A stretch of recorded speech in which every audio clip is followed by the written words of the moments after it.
El triunfo de la medida. Los numerosos e importantes descubrimientos hechos en relación con los gases tenían que ser reunidos en una teoría global. Lo que ocurrió a finales del siglo XVIII fue el químico francés Antonio Lavoisier. Desde el principio de sus investigaciones químicas, Lavoisier reconoció la importancia de las mediciones precisas. Así, su primer trabajo importante, en 1764, trata sobre una investigación de la composición del yeso. Lo calentó para extraer el agua que contenía y midió luego la cantidad de agua liberada. Se unió así a lo que, como Black y Cavendish, aplicaban la medición a los cambios químicos. Lavoisier, sin embargo, era más sistemático y lo utilizó como instrumento con el que derribar las antiguas teorías que, ya inservibles, no harían nada sino entorpecer el proceso de la química. Lavoisier decidió examinar una supuesta transmutación con algo más que una simple inspección ocular. Durante 101 días hirvió agua en un aparato que condensaba el vapor y lo devolvía al matraz, de manera que el curso del experimento no se perdía sustancia alguna, y por supuesto no se olvidó de la medida. Pesó el agua y el recipiente, antes y después de lo largo del periodo de ebullición. El sedimento sí apareció, pero el agua no cambió de peso durante la ebullición, de forma que el sedimento no pudo haberse formado a partir del agua. Sin embargo, el recipiente, una vez extraído, el sedimento resultó que había perdido peso, una pérdida que era justamente el peso del sedimento. En otras palabras, el sedimento no era agua convertida en tierra, sino material del vidrio atacado por el agua caliente y precipitado en fragmentos sólidos.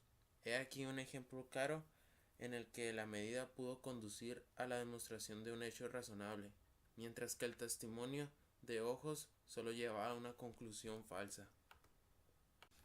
Lavoisier calentó metales como el estaño y el plomo en recipientes cerrados con una cantidad limitada de aire. Ambos metales desarrollaron una superficie en capa de calcinado hasta un momento determinado en que no avanzaba más. Los científicos de la teoría del flogisto dirían que el aire había absorbido del metal todo el flogisto que podía retener, pero como era bien sabido, el calcinado pesaba más que el propio metal, y sin embargo, cuando Lavoisier pesó todo el recipiente, el metal, calcinado, aire, etc., después del calentamiento pesaron justamente lo mismo que antes de calentarlos. De este resultado se deducía que si el metal había ganado peso al calcinarse parcialmente, entonces algo en el recipiente tenía que haber perdido una cantidad de peso equivalente. Esto al parecer podría ser el aire, y en caso debería haber un vacío parcial en el recipiente. Cuando Lavoisier abrió el matraz, el aire se precipitó en él, tras lo cual comprobó que el matraz y su contenido habían ganado peso.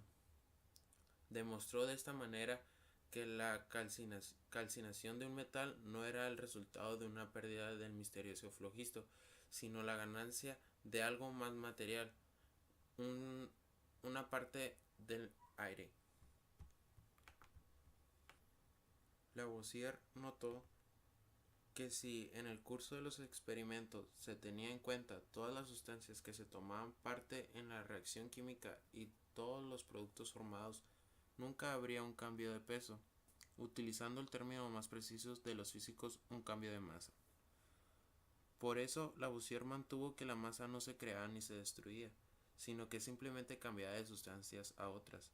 Esta es la ley de conservación de la masa, que sirvió de piedra angular a la química del siglo XIX.